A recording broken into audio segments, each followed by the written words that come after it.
बिस्मिल्लाहिर्रहमानिर्रहीम अस्सलामु अलैकुम रहमतुल्लाह। जनरल फैज़ हमीद की गिरफ़्तारी के बाद या उनको हिरासत में लिए जाने के बाद मुल्क के अंदर इस वक्त अफरा तफरी का आलम है और कहा जा रहा है कि इस्टेब्लिशमेंट के अंदर बहुत सारी फ़ाइलें, बहुत सारे मामलात, बहुत सारी रिकॉर्ड्स और बहुत सारी इन्फॉर्मेशन जो है वो सामने आ रही है और उनमें से कुछ इन्फॉर्मेशन को बाहर लीक भी किया जा रहा है ताकि मुल्क के अंदर एक बयानिया भी बनाया जा सके। बहुत सारी चीज़ें बाहर आ रही हैं एक एक करके, और ये जो तमाम चीज़ें बयान की जा रही हैं, तमाम चीज़ें जो बाहर इस वक्त लीक की जा रही हैं, उनका किसी न किसी तरीके से कनेक्शन इमरान खान और बुशरा बीबी के साथ जोड़ा जाता है। देखिए, ये जो पिछले तकरीबन कोई 2.5 साल से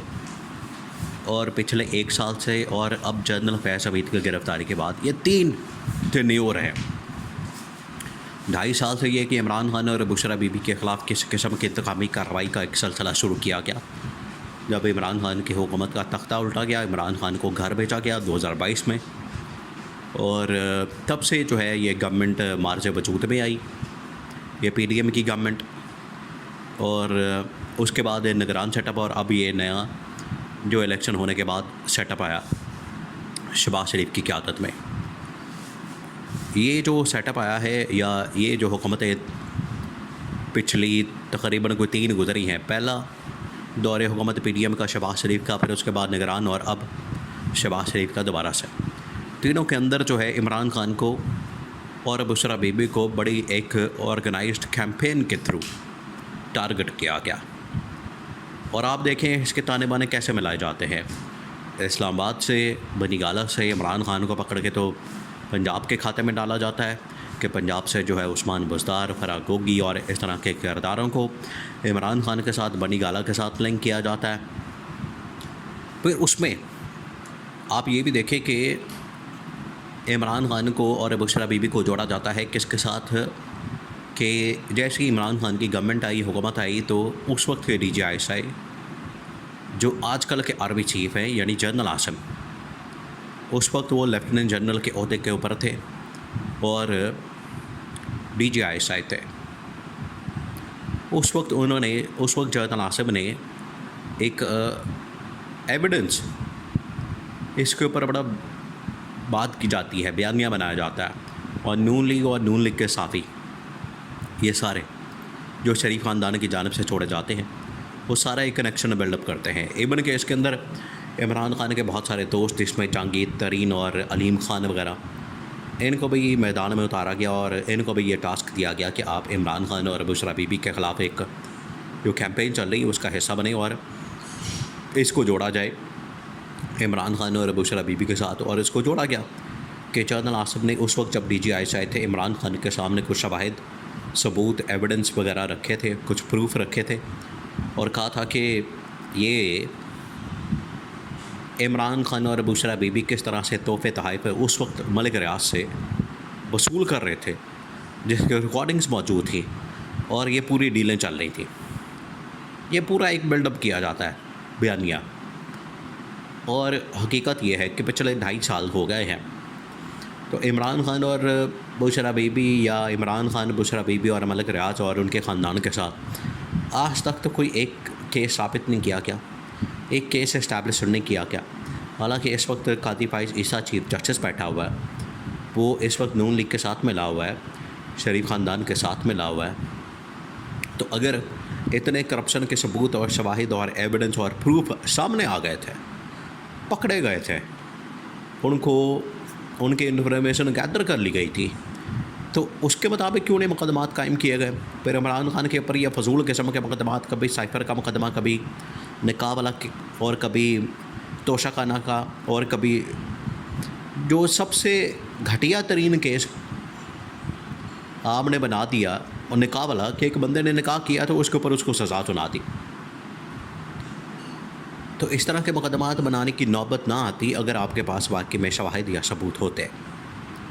और ये गवर्नमेंट तो पिछले तकरीबन को 2.5 साल में अपने गवर्नमेंट के टेन्योर में ये तो कोशिश यही कर रही है, इन्होंने फाइलें खंगाल मारी हैं, इन्होंने दफ्तर के दफ्तर छान मारे हैं, इन्होंने हर वजारत को आते साकी, बल्कि अभी तक टास्क वज़ीरों मसीरों को सिर्फ यही दिया जाता है कि इमरान खान के ख़िलाफ़ करप्शन ढूंढो, वो नहीं मिली, फिर उन्होंने कहा कि बंदे पकड़ के तो पादा माफ गवाह बनाए जाएं। वो भी नहीं मिले तो आज आके अब एक पूरा बयानिया बनाया जा रहा है जनरल फैज़ हमीद की गिरफ़्तारी को लेकर।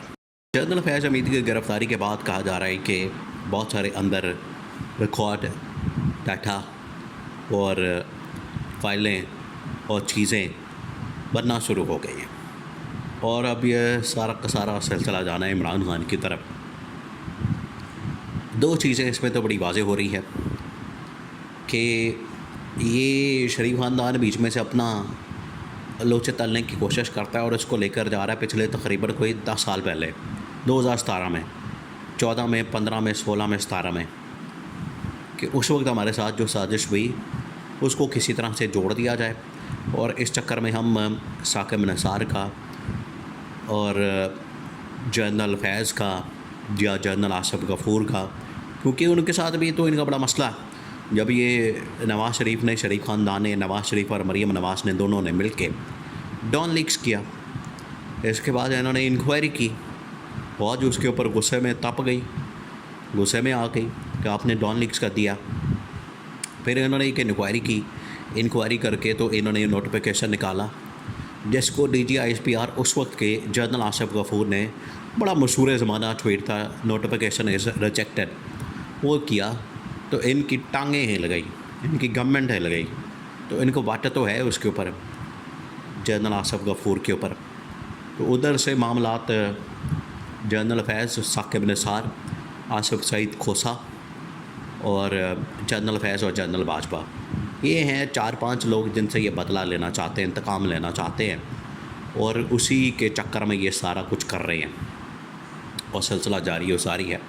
जो कि रुकने का नाम नहीं ले रहा। और उसमें ये चाहते हैं कि इसमें हम लोगों को उलझा के रखें, पाकिस्तान के इस्टेब्लिशमेंट को उलझा के रखें, पाकिस्तान के इदारों को उलझा के रखें, पूरे मीडिया के ऊपर लोगों को इस साइड पे लगा के रखें कि जैसे दुनिया में और कोई काम ही नहीं रह गया, कि जैसे पाकिस्तान में महंगाई, बेरोज़गारी बिल्कुल ख़त्म हो गई है, जब जैसे पाकिस्तान के अंदर अरबों डॉलर्स की इन्वेस्टमेंट आ गई है, जैसे पाकिस्तान में इंटरनेट 4G, 5G, 7G पे पहुंच गया है और बड़ी तरक्की और खुशहाली हो गई है। असल में ये अपनी नाकामी को छुपाने के लिए, अपनी नाअहली को छुपाने के लिए, अपने नैलेपन को छुपाने के लिए, अपने नकम्मेपन को छुपाने के लिए ये गवर्नमेंट इस तरह के हरबे और हथकंडे इस्तेमाल करती है। हम इधर फंसा के रखें, उलझा के रखें, हमारी कारकर्दगी पर कोई आए ना और हम 5 साल बैठे लुट मारा हलवा मांडा और अल्लाह खैर सल्ला।